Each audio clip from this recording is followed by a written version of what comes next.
Welcome back to Smike with Red Book Once. Let me walk you through my daily trading routine, which I have down to 7 minutes or less. It all starts here with our contract trading matrix as given by our crypto salary system. The system gives us about 36 symbols that we can trade. These are perpetual futures contracts. And it correlates these contracts with trading direction and also the FFR. What's the FFR? It's the futures funding rate, also called perpetual futures funding rate, PFFR. And the perpetual futures funding rate, which you can find over here on ftx.com, the purpose is to keep the futures contract in sync with the underlying spot price. So if the futures contract is lagging the spot price, then the longs are incentivized by being paid by the shorts. And the other way around, if it's leading the spot price, then the shorts are being incentivized by being paid by the longs. It's a simple concept. You can look it up online and it seems to work very well. So what do we do from here? Well, we look up the contracts. That's very simple. We look at Doge, for example, right here on top. Let's type it in. Okay. We see several listings here. The FFR, futures funding rate, is being issued on an hourly basis, so we only care about the last one. And this is, by the way, quoted in UTC, which is Universal Time. And you see it right now, it's positive at 0.0006%. Okay, let's see what we can do with that. A positive funding rate on Doge, we have it right here, gives us a counter trend trade. And I'm going to show you how that works. What do we need for it? We need an alpha factor. An alpha factor is a competitive advantage, and that is a price pattern right here, which is called RTV RTC. In English, that's retest variation and retest classic. I'll explain that to you in a second. So let's take a look. It's actually happening right here. Let me move my head. And you see there's this price extreme here. That's the first thing we're going to look for. This big spike outside of the Bollinger Band. That's rule number one. And what we're actually looking for is kind of a zigzag pattern. So a big spike to the upside, followed by a retracement to the downside, followed by some upside that doesn't, however, breach this upper threshold. Do we have this? Well, we have that, right? We have two candles to the downside and we have this one candle up here. And that means at that point in time, we actually have a setup.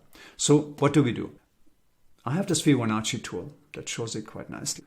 I have the magnet on, so it's going to snap right here to the bottom. And we draw this until here. Again, let me move me. You can see right away, this is quite large, but this would be a valid setup in that we place the stop right here. We're actually going to place it one tick above this. And if there's a breach right below here, if that price is being breached, then we have an entry. And you can draw it right here. And that's basically our entry right here. Right? And that's our stop up here. That would be an entry. Would I take this entry? It's quite large, and I might look at a few other symbols if there's more opportunity, because due to the high correlation in the market, there is a lot of opportunity among crypto symbols, and I might choose to trade something else. So let's look at our trading matrix one more time and see what else we find. Well, we're flipping through, and I took the liberty previously to look at other setups that are current right now. DRGN seems to be active right now, so let's take a look at this one. I feel this might be the better setup. So let's take a Fibonacci tool again right here and start drawing, because again, let's look for it. We have the spike high right here, breaching above the Bollinger. We have the retracement and we have some upside. So that's good. Let's place it.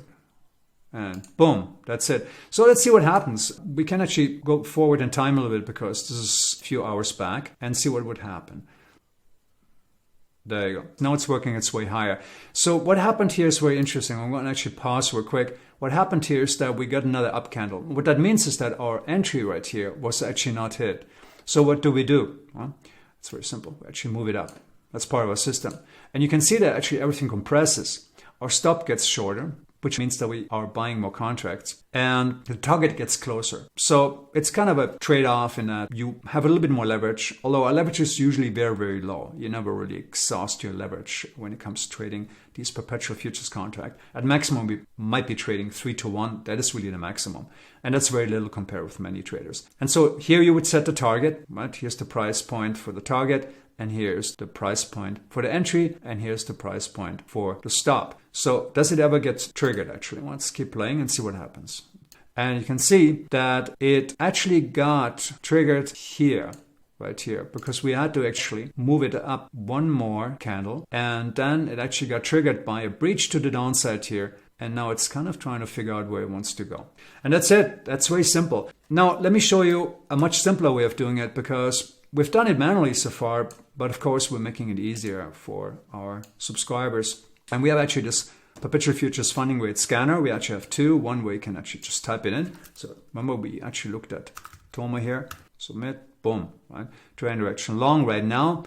This is actually currently right now. Let's look for Doge. Right there. And Doge right now, you can go short. And we also have this tool right here, which is the scanner. So this is the lookup tool, and this is the scanner. And with the scanner, it's super easy because you basically just load this every hour and it gives you the entire list of setups, which is extensive, as you can see. So there's never a lack of opportunity. There's also different trade types, and we have different approaches to the system. One is counter trend, one is trend. They nicely offset each other and gives us a nice equity curve right now. It has maintained in forward trading. And that's basically it. It's a very simple process, working your way off either your watch list or right here, the contract trading matrix. Of course, our tools make it a lot easier. Here, the FFR scanner, which gives you all the valid setups right now. It's very detailed and there's never a lack of opportunity. Here we have the actual utility where you can look up the symbols they're looking for, and that really expedites the process immensely. If a lot of this stuff went over your head, then don't worry. Just join me in my next webinar that I'll be hosting soon, my live sessions, which I'll be posting. And I'll see you there, and I'll explain the whole system in much more detail too. Until then, see you next time.